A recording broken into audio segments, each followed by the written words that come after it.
Okay, hopefully everybody can hear me. I want to welcome you to a project that your current DGE classmates have pulled together. And basically what we're looking at is in the past, we would go down as individually and directly address our leadership within all of our clubs, focusing on the president-elects. This year, we've put together a 4-series educational development leadership seminar with all of the districts involved, with the focus being the first one. This one is on running your club. There'll be 3 other programs put on, spread out over the month of February, as setting up your goals, basic leadership, and then also financial awareness. This is an opportunity for everyone to learn a little bit about the focus of Rotary and leadership within Rotary. We want to remind you that if you register, we'll communicate with you in the future with these activities. And the real goal here is it's a focus on our president-elects, but it also involves anybody who's looking in a leadership role to get to tone their skills a little bit from that standpoint. We have 4 excellent presenters who are going to share a lot of different topics.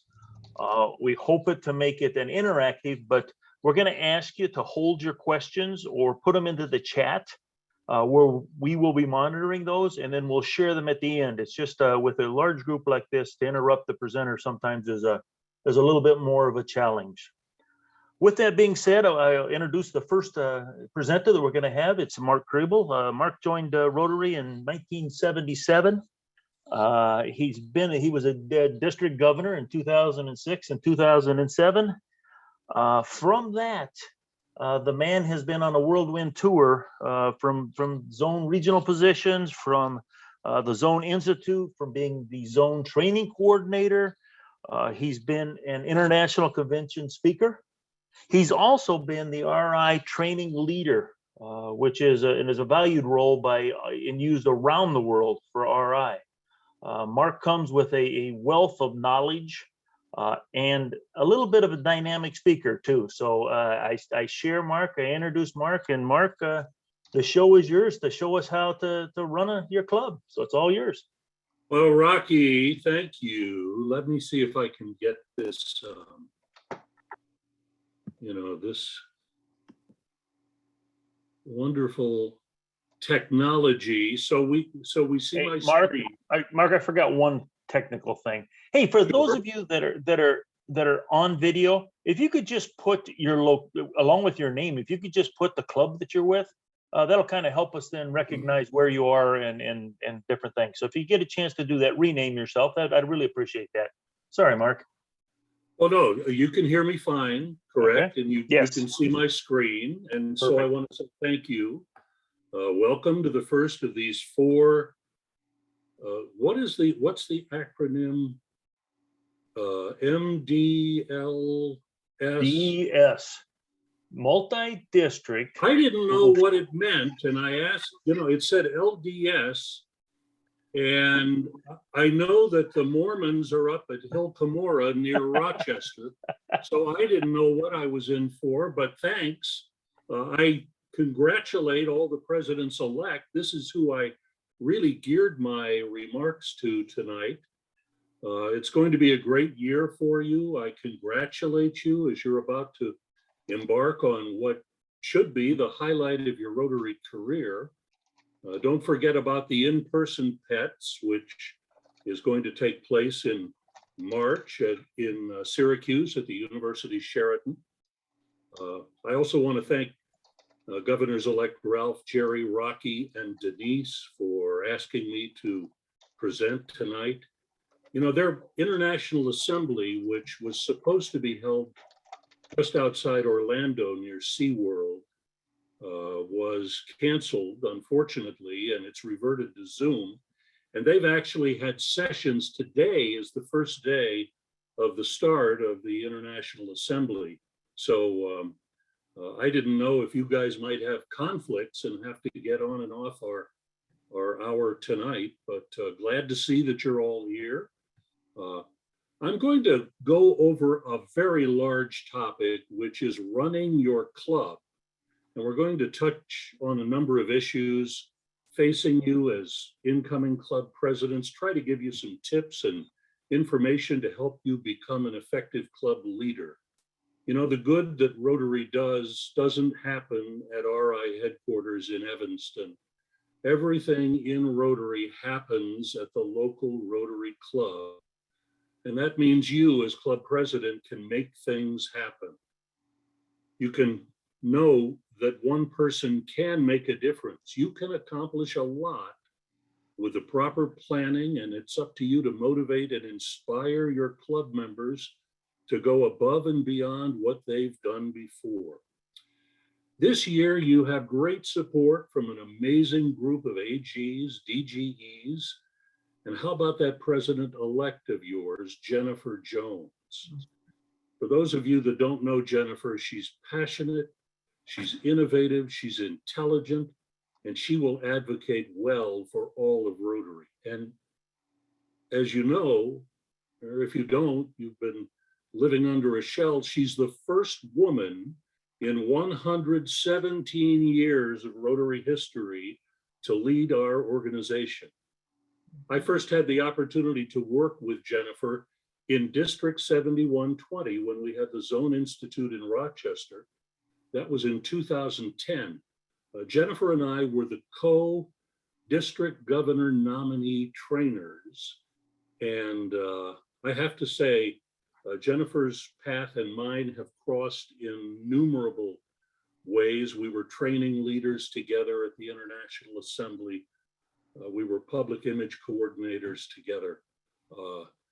You are lucky to have Jennifer as your president, providing the vision and leadership and the imagination to help your club reach new heights.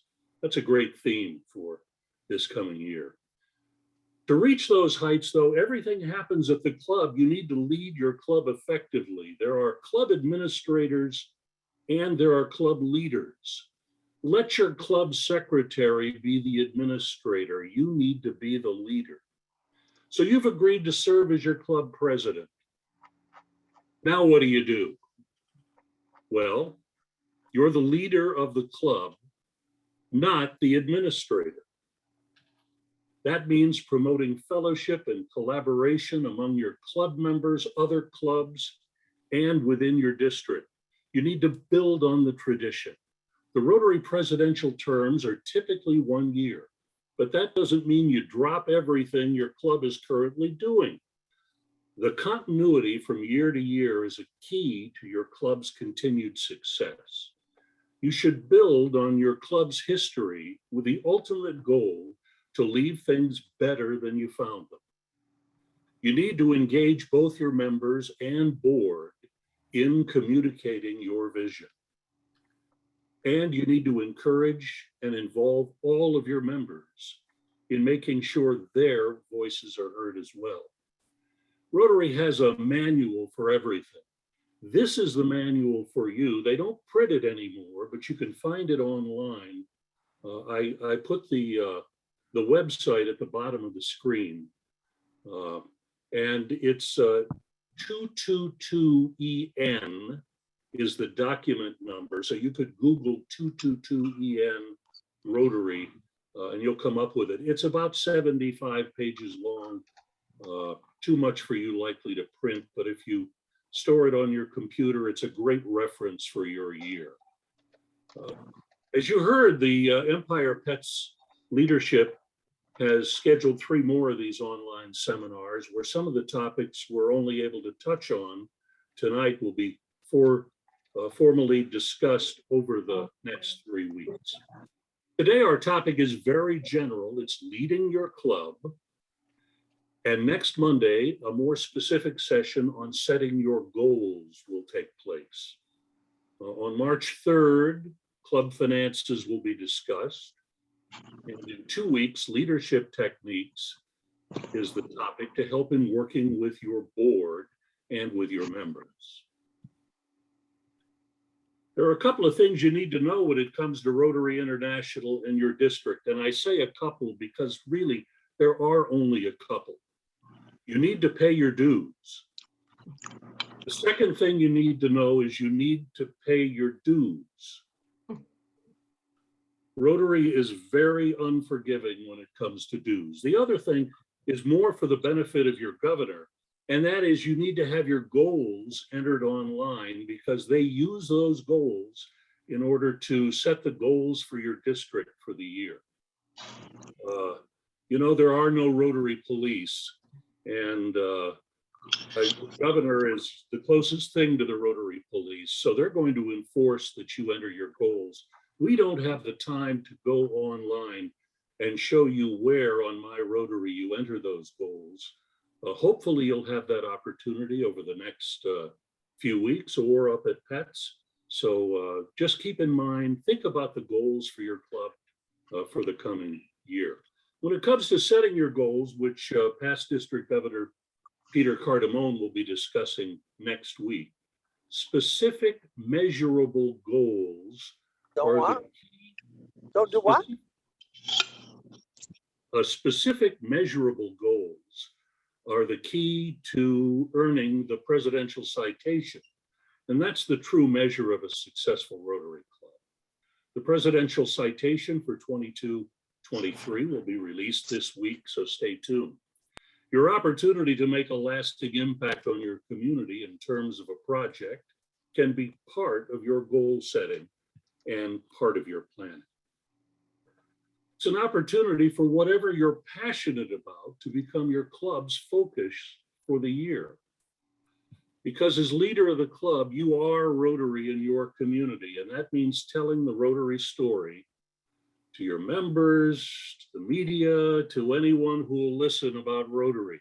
How many people have said to you, what's Rotary? You are going to be responsible for carrying the Rotary story forward. You're going to be emceeing club events, giving speeches, being available to share the story to the media, hopefully. So you do need to key in on your public speaking confidence. How is it? Studies have consistently shown that the fear of public speaking is greater than the fear of heights, the fear of snakes, and even the fear of death. I'm going to try to give you a few tips. I see Rocky freaking out. A few tips I hope will make your public speaking engagements a success. You have three things that I'm going to ask you to remember. If you remember these, you will do well, I guarantee you. Be enthusiastic, be sincere, and tell a story. First, enthusiasm is infectious, and audiences remember how a message is delivered far more than what's said, so be enthusiastic. Second, sincerity or meaning and believing what you're saying is crucial to your success because an audience, frankly, can spot a phony a mile away. Third, an enthusiastic, sincerely shared story will make for a memorable speech. It's easy to recite facts and figures to say Rotary is comprised of more than 1.4 million community leaders and 36,000 clubs. Remember, we've added Rotaract into that number now. But we're in more than 200 countries and geographical territories. It just flies over people's head. But if you can share a story about how Rotary has changed a single life, your audience can understand more fully the power of Rotary. As you heard earlier, thanks, Rocky, I joined Rotary in 1977.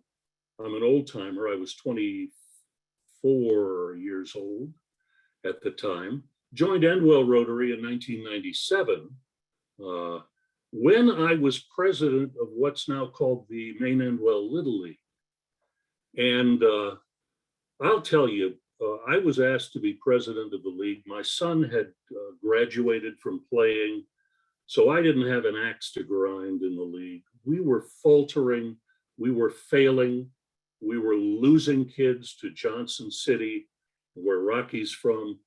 They loved playing at Dutter Field there, or we were losing them to Endicott to our west, which is where Logan Field was, because it was a real baseball experience.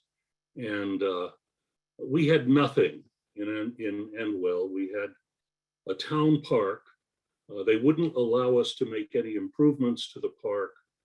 We had no dugouts. We had no concession stand. We had no toilets. It was really terrible. The town said, well, there might be another Little League. We can't give you a use of the field for more than a year. So we looked at buying a piece of property and moving, and the town said, whoa, wait, we have a lot of people that enjoy the park because of you. Let's let you go ahead and make an improvement. But where are we going to get the money? I went to my Rotary Club, went to the president who was looking for a project and said, let's build a concession stand.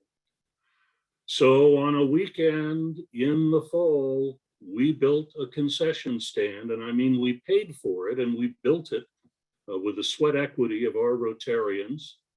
We put a roof on it. This is in Struble Park in the town of Union in Endwell, and it's still standing today, and it was the first improvement of the park. The club then funded some Eagle Scout projects that built dugouts. These poor kids had portable benches that they were sitting on in back of a chain link fence. Now we had dugouts. I went to a Rotarian friend of mine, Jim Carrig, who was the president of New York State Electric and Gas, member of the Binghamton Club. This is after I secured some lights from my club secretary after the West Corners Rotary got new lights. We didn't have poles. NYSEG came and put in poles, ran power. They hung the lights. We had a real facility that kids would want to attend and play ball. And you know what? They won the Little League World Series. It's the biggest thing that ever happened in our community. And these kids weren't born when we made those improvements to Struble Field. This was the smallest community, and well, is the smallest community to ever win the Little League World Series. And I'm so proud of these kids. They're the only group, the only team that has ever won the sportsmanship award as well as the Little League World Series. They beat Tennessee twice on the way to the national championship. They beat Seoul, South Korea, which has a population to draw from of 100 times the Endwell population. It was phenomenal. We got a lot of great press out of this. We made the coaches and the managers Paul Harris Fellows. It was fabulous. I'm telling you, if you can come up with a project, if you can imagine, as Jennifer says in her theme, what could be, it's amazing the lives you'll change. You know, it's like the old adage, we plant trees as Rotarians and we'll never enjoy the shade. Well, we built a field of dreams in Endwell and they came. On March 3rd, your Monday Leadership Development Seminar is going to cover finances and fundraising. Just to get you thinking about that, I thought I'd mention the need for a club budget. That may be radical to some of you, but hopefully your club does work from a budget. Things have changed a lot since COVID, so I would suggest you might look at building a budget from the ground up rather than looking at the previous year. Building it from a fresh perspective may be critical to your success. And when it comes to fundraising, are you doing the same thing year after year? What's working? But more importantly, what's not working? Sometimes we hold fundraisers that have outlived their useful life, and there's not sufficient return for the effort. Remember, you can only ask your members to do just so much, and those efforts really need to be well spent. I earlier mentioned my club's Little League project. I was not the president, but I talked our club president into doing that. And this is something that my club has done for years. Might be something you consider if your club doesn't do it. But you have to keep in mind, if so, where do you find the funding for that president's project? Think about something that could truly make a difference in your local community or the worldwide community at large. You know, the most presidents-elect that I talk to, the thing that they're nervous about is July 1st comes, they've got to run a club meeting, and they've seen it done for years, and unless they've filled in, it may be a little daunting to them. July 1st is going to be here before you know it, and you'll be expected to run those club meetings.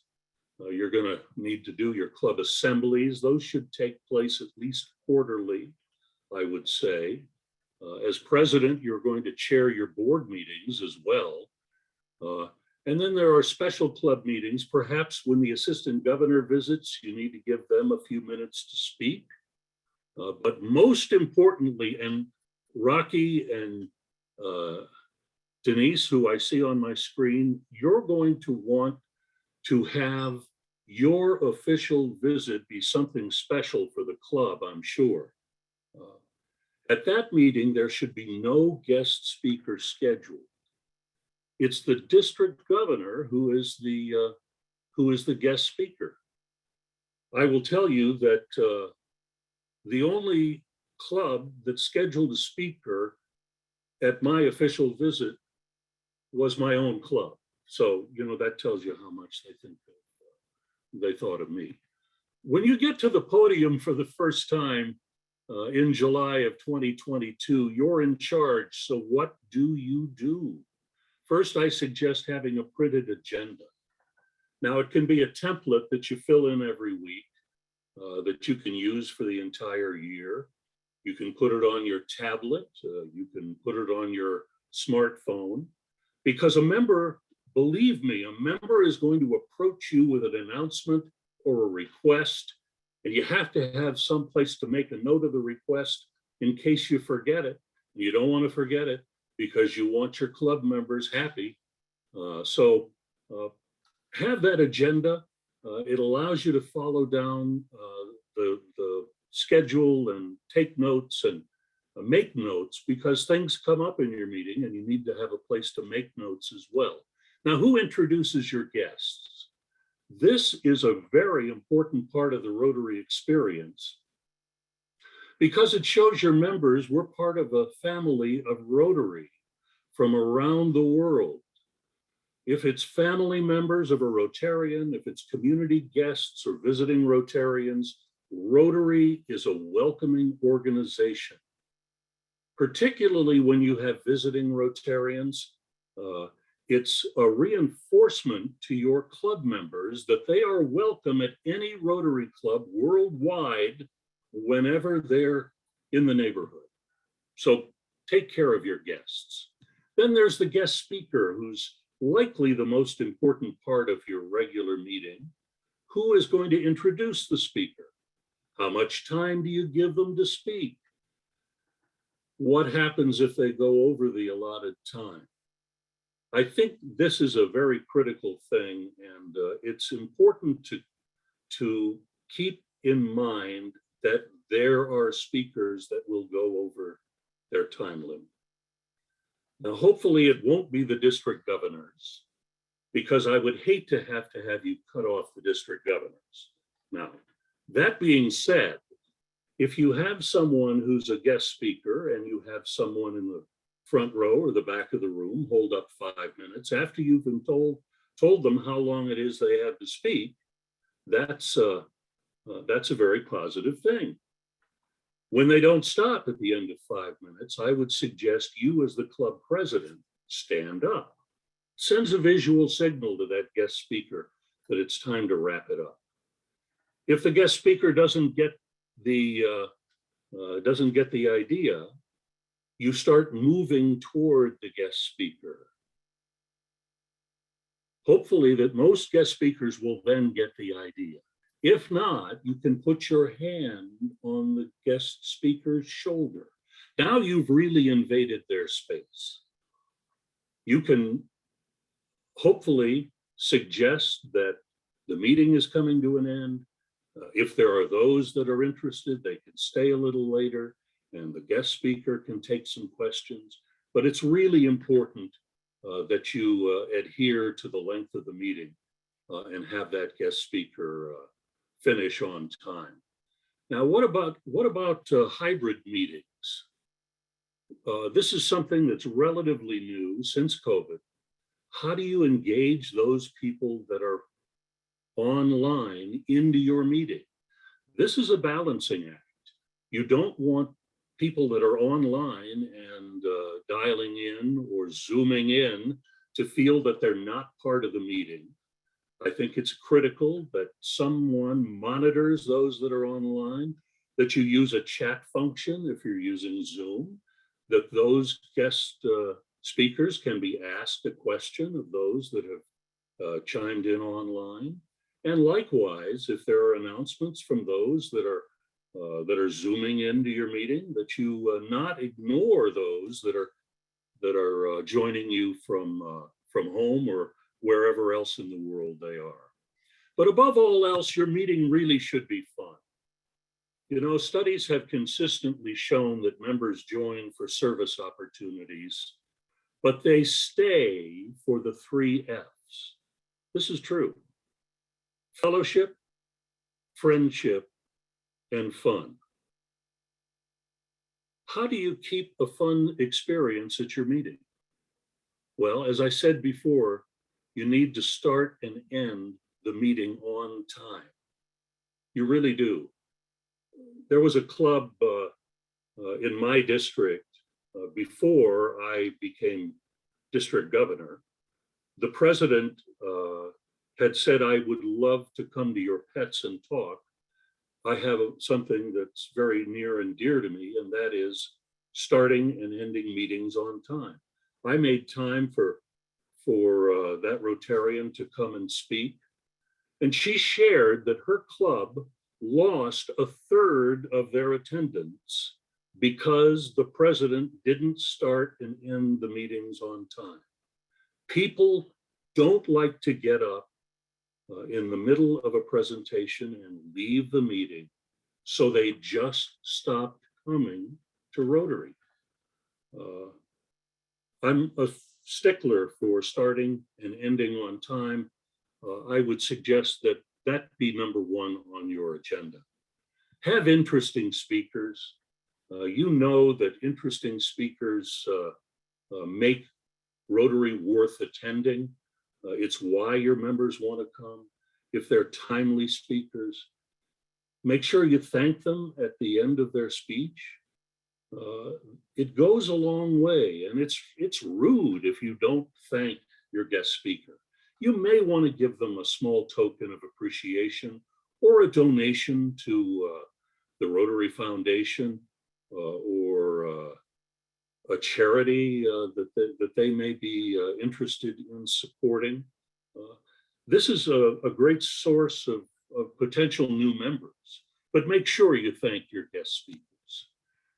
And think about your club personality. Anyone who has visited other Rotary clubs knows that every Rotary club is unique. Now, do you need to revisit some of the things that your club does to be appealing to new members? I'm not sure how many here still are part of singing clubs. Do you have those songbooks from 1942 that you pull out every week? Do you say a prayer, or is it a thought for the day? And when you change these things, if you decide to change these things, I would not do it in a vacuum. When my wife was a club president, she tried reversing the order of the prayer and the song. And I thought the world was going to come to the end. The members just revolted. So be very, very careful when you try to change your club's personality, but you want to be welcoming to a younger group. Do you do fines? Do you do happy dollars? Fines can be fun. Fines can be punitive. I heard a governor say he was visiting one of his clubs and he got fined $20.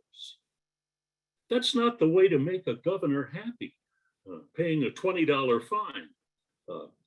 And I would suggest, if you can, to do a Rotary Minute and maybe pass this around amongst your members. Just a minute about something unique about the organization that we're part of, because Rotary is such a unique organization. It is a way of educating members and reselling them on why they are a Rotarian. But bottom line, you need to ask yourself, would you join your Rotary Club? That's a tough question. Now, I'm a scout, and our motto is be prepared. I think there are probably many scouts in the audience, but I would submit to you that the motto of the Rotary Club president should be expect the unexpected. And by that, I mean, the guest speaker isn't going to show up sometime. What do? Have a club assembly. If the projector that your club guest speaker is going to use for their presentation burns out a bulb, what are you going to do?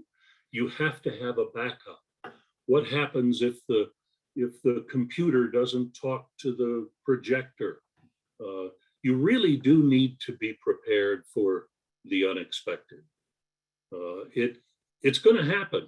And I can't tell you what it is because it's unexpected. But with that, I don't want to discourage you because you are embarking on one of the best jobs in the world.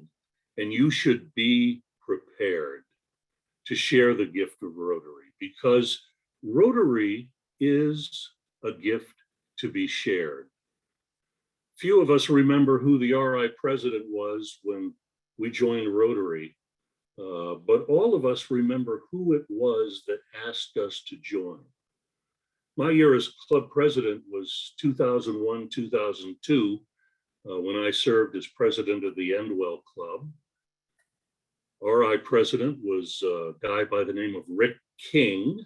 He made it clear that our business in 2001, 2002 was increasing membership, and in order to receive the presidential citation, the club president had to personally recruit a new member. Well, I was excited because I had a new member, and my first new member was scheduled to be inducted by my district governor, Michael Bryan, during his official visit, second Tuesday in September. Now, I remember the day well as I was driving to work that morning, running over in my head what had to be done at Rotary that day because the governor was coming, and I heard on the radio that there had been an aviation mishap down in New York City.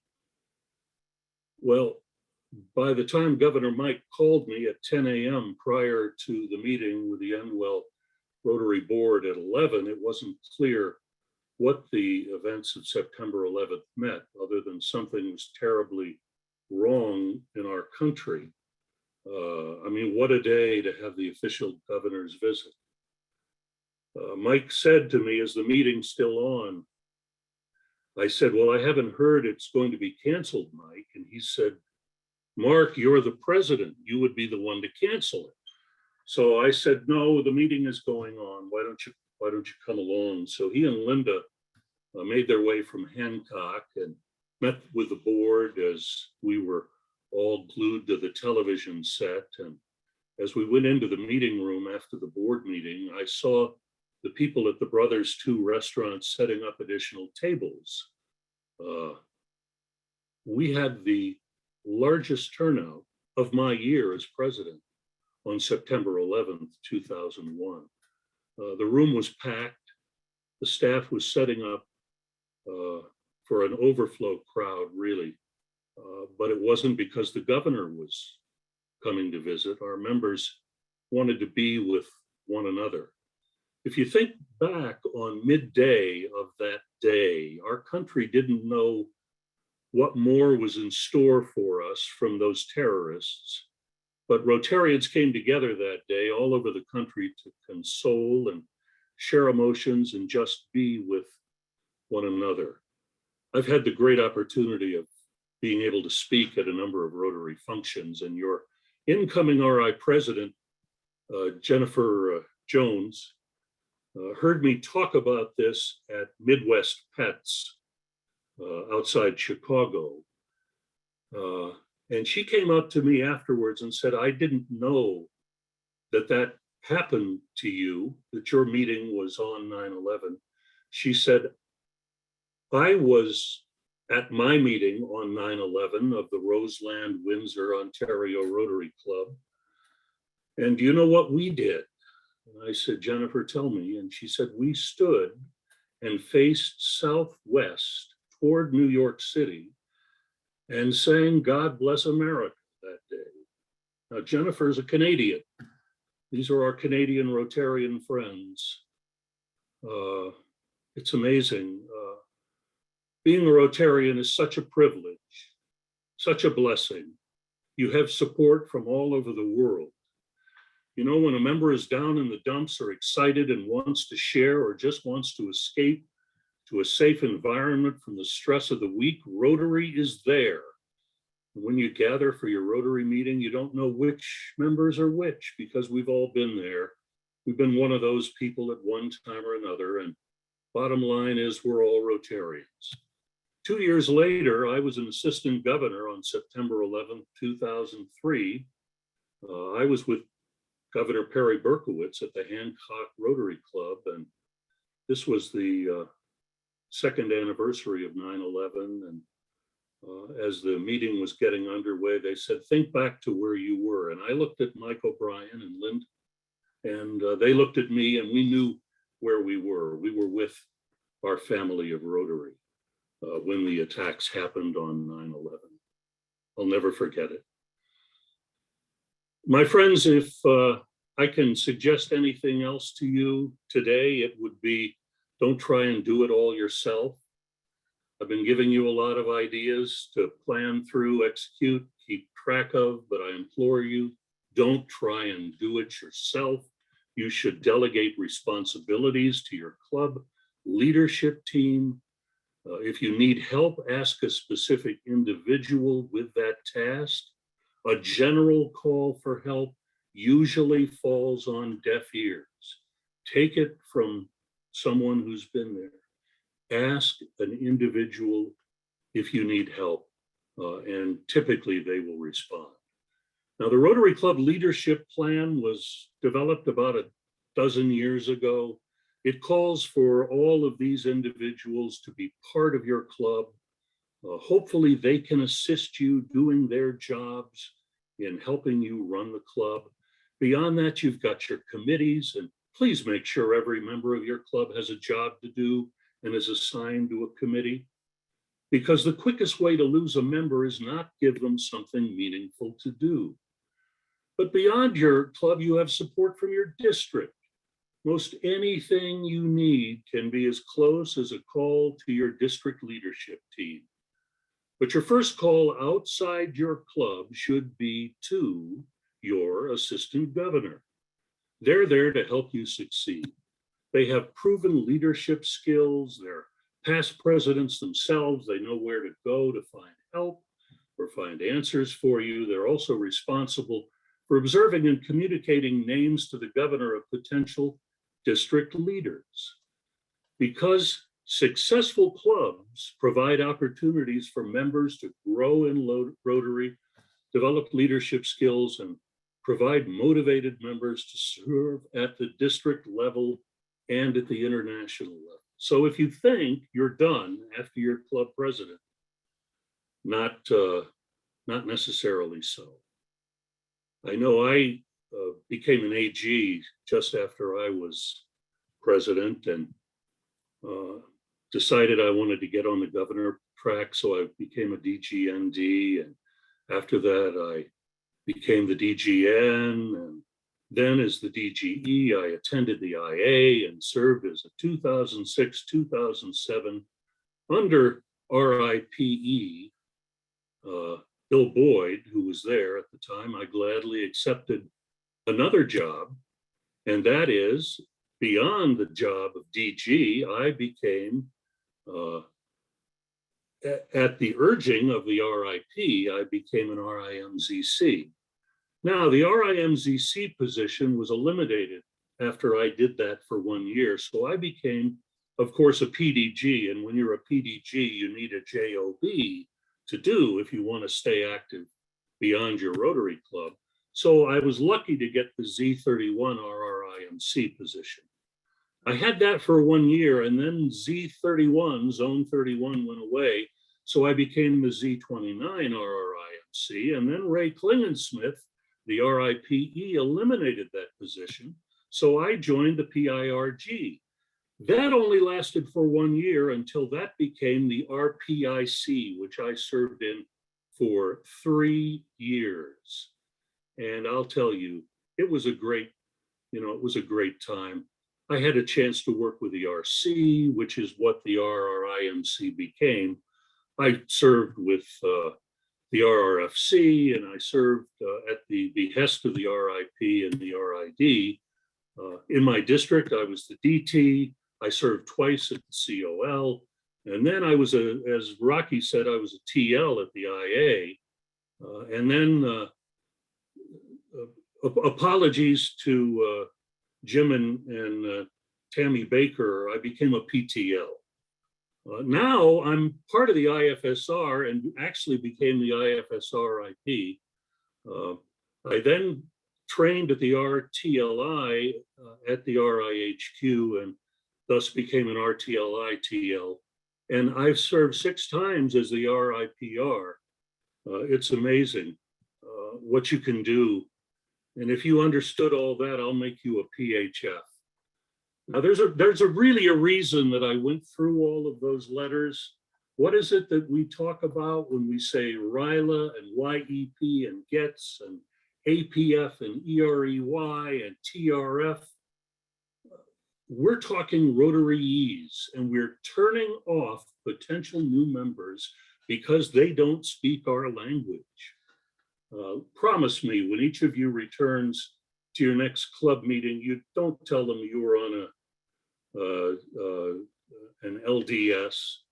Tell them that you were with a multi-district leadership development seminar. And next month in Syracuse, you'll be at the president-elect training seminar, not spending the weekend with unnamed domesticated animals. Okay? I know that on February 23rd, in 2 weeks, you're going to be attending a Zoom seminar, leadership techniques. But my topic of leading your club is also all about leadership, because when you run your club, that's what you're doing. You're leading volunteers. The success of your year as club president is going to have as much to do with your ability to lead volunteers as anything else. Past RI President Cliff Docterman, who we lost at age 95 just a couple of months ago, masterfully spoke about the styles of leadership in 2013 at the International Assembly. Cliff has been a friend of mine for many years. I was so sad to see him pass away. He signed certificates for the IFSR. We're both scouts together. The award we give as a fellowship is called the Cliff Docterman Award. He was recognized as the most beloved and finest speaker in all of Rotary. And I had the unenviable assignment of speaking just before Cliff Docterman at the plenary session in 2013 at the International Assembly. I'm thankful I didn't have to follow Cliff. Anyway, I thought I did a great job. I got a standing ovation. And when I went around to the back of the hall and found my wife, and I said, "Honey, how did you think I did?" She said to me, "Did you hear Cliff?" That's it, Cliff's remarks were so well received. He was invited back to repeat them in 2014. And I was there that year as a spouse, learning how to be a spouse, learning how to tie a scarf, and learning how to support my wife, who was going to be the district governor. Well, I had dinner with Cliff and Bob Warner, who he's a PDG from down in Alabama. And he was one of Cliff's great friends. I asked Cliff at that dinner if he would mind if I used his speech when I talked to presidents-elect, and he said to go to it. So, in deference to Cliff, I would like to talk to you about leading volunteers. I know this is something you've thought about. But have you thought about what your approach is going to be?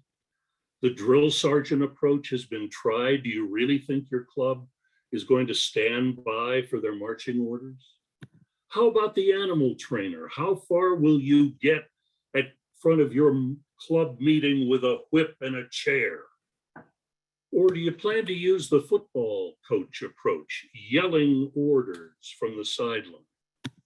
None of those has been proven to be effective, and you have to hit the ground running during your year as president if you expect to get everything done that you want to do. And frankly, how would you be able to fire all of your club members and find new ones to match your style? That ain't gonna happen. There is one style of leadership I hope you will find to be effective and will consider using during your year, and that's the style of the symphony conductor. Now, I know some of you come from large clubs that constitute a full symphony orchestra, and others may have a smaller membership. We're going to call that a symphonette. I truly hope your club is larger than a trio or a quartet, but the orchestra, whatever the size, has the same players and the same personalities. All of the clubs have a string section like the violins and the cellos. Those Rotarians work hard and they're necessary for a successful club, just like the stringed instruments. They work hard, but they need to be tuned in to the issues at hand. I know my son played the violin. The woodwinds, like the flutes and the clarinets and the bassoons, cover a wide range of members. They're quiet and they'll repeat the theme for you, but you might hear a squeak from them every now and then. Then the brass section, like the trumpets and the trombones, they're always heard. They're never afraid to express their opinion. What about the percussionists, the drums and the cymbals? Sometimes you hear them only once in a while, but they always announce their pet projects with a real drum roll. Then there are those stage hands. An important part of the orchestra, they set up the stage uncomplaining, building the risers, hanging the curtains, much like your sergeant at arms does. They seem to know how to do everything and they seldom complain. You know, also attending every performance are those individuals we call the music critics. They offer their opinion on every one of the performances. In your Rotary Club, those are what we call the past presidents. So what are the skills of the conductor and how can you use them to lead your club? First, a conductor is prepared. He knows the score. He has a clear idea of where he wants his club to progress during the year. He knows who to call and he relies on his resources like the assistant governors and the district governor. Second, she is an excellent listener. Just like the conductor, she is able to hear precisely what's going on in her club. She knows if something is out of tune and she can make corrections where needed simply by listening. Third, he shares his experience and knowledge. Like the conductor, the club president has the training and resources to help his club succeed. He helps his club committee chairs and knows where to look for help. He encourages attendance at district events, and that strengthens his club. Fourth, she recognizes and encourages good work. A public acknowledgement of a job well done is appreciated by every member, as is a thank you to those that have gone above and beyond. Just like the conductor as club president, she knows she cannot do it alone. Fifth, he develops club members to move up into leadership positions. You see, a good conductor is always encouraging his players to strive to be the first chair, to get better and better. As president, he ensures there will be future leaders to help the club grow. Bigger, better, and bolder. Who wants to be president for life? It's only the secretaries that want that job forever. So presidents-elect, you be ready for your symphony to begin. Please know that You're not alone. You have a fully staffed orchestra behind you. These virtuosos will not let you fail if you follow your training and use their expertise when you need it. With that support, your year will be the best your club has experienced under your baton. And when you raise up your baton and say to your club, thank you, we've made beautiful music this year, they will know that it was you as a masterful conductor who turned the written score into a beautiful symphony of Rotary. And please know, during this year's performance of your life, all of us here that you're on this call with will be going through the same thing and will be with you through every note and every beat in the spirit of Rotary. One person, you, will make a difference. Now, go and imagine Rotary. Questions? Mark, thank you. Thank you for very inspiring, very intriguing commentary with everything. There was one comment made out there that you need to add I can't remember if it's a 3 or 4th F for the meeting. And besides the fellowship, the friendship, and everything, don't forget food, because the Rotarians do like to enjoy their food. So there was one comment that you could add food into your. If I ever get asked back to do this again, absolutely. Food is critical. Food is critical, and I can tell you stories. Yes, I just want to remind everybody that we are recording this and we will be sharing it. For those who couldn't make it, but we won't mention anything, Denise. We'll keep it amongst ourselves. And also, just a reminder, everyone, is that this is the first of a 4-part series. Next week it'll be Tuesday, March 15th. The following will be Wednesday, March the 23rd, and then the final wrap-up presentation will be Thursday, April the 3rd. All of you are registered for that, and you should be all set. Ralph. Yeah, not everybody that's on is registered. So what I want to urge people to do so that they get the reminders before the next events, please go and register. There's no charge, just go and register. That way you'll get a reminder the day of the next event with the link. So I know today we had at least I had 25 people contacting me looking for the link. I know Rocky had some, Denise had some, Jerry had some. If you register, please, you'll get the link the day of the next events, and we won't have to be doing things. We also had a small glitch, and I want you to go back and talk to people in your clubs if you hear of somebody say, hey, I tried to get in, but I couldn't. Unfortunately, we had a glitch with our licensing with Zoom, and we're going to correct that. We need the Zoom that's over 100, because we had 100 people on here tonight. I applaud all of you for being here. We're going to go up to that next level of Zoom so nobody gets shut out. So please go back to your clubs, mention that. There will not be an issue for the next 3 events. And I'd love to see that number hit 150. That would be, 100 was fantastic. I know Rocky had to go change his underwear because of that. It's really fantastic. So please go ahead, go to Multi-District Pets, Empire Multi-District Pets website. That link to register is still on there. If you have not registered, please register. Good.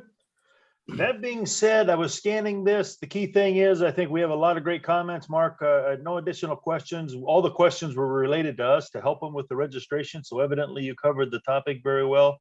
Again, I thank everyone who joined. I encourage you to spread the word. We've got a few more of these coming, and I want to encourage everyone to grasp at this opportunity. The more we share, the better we'll all be. And the more that we get a chance, we're all going to improve. So Mark, thank you. We've got a hand up from Gina. All right, You asked Gina. a question, I think. Yes. Do we have to register for every session, or just with the first one, that's enough? As long as you've registered, you'll be fine. So if you have not already registered, please go and register. But if you have already registered, for all four, you'll get the same link for all 4 sessions. Registering for the Syracuse event is a separate registration. Okay, my club pays for that, correct? Yes. Yes. If anyone wants to take, I can take questions offline. Please feel free to contact me. As I said before, sometimes you need a JOB when you're a PDG. So I would be glad to share my time with anyone who's on this call. And good luck, sincerely, good luck to each of you. You're going to have the greatest year in your Rotary life. Mark, would you be willing to put your contact information? How can we contact you if there are? Could we do it by email or? Yeah, you could do that, sure.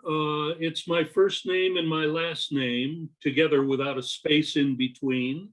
And you can see that at the bottom of the screen there.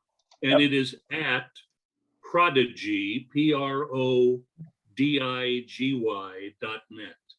I just posted it on the chat, so. So did I. Very Yep, good. good. We got you. You're out there.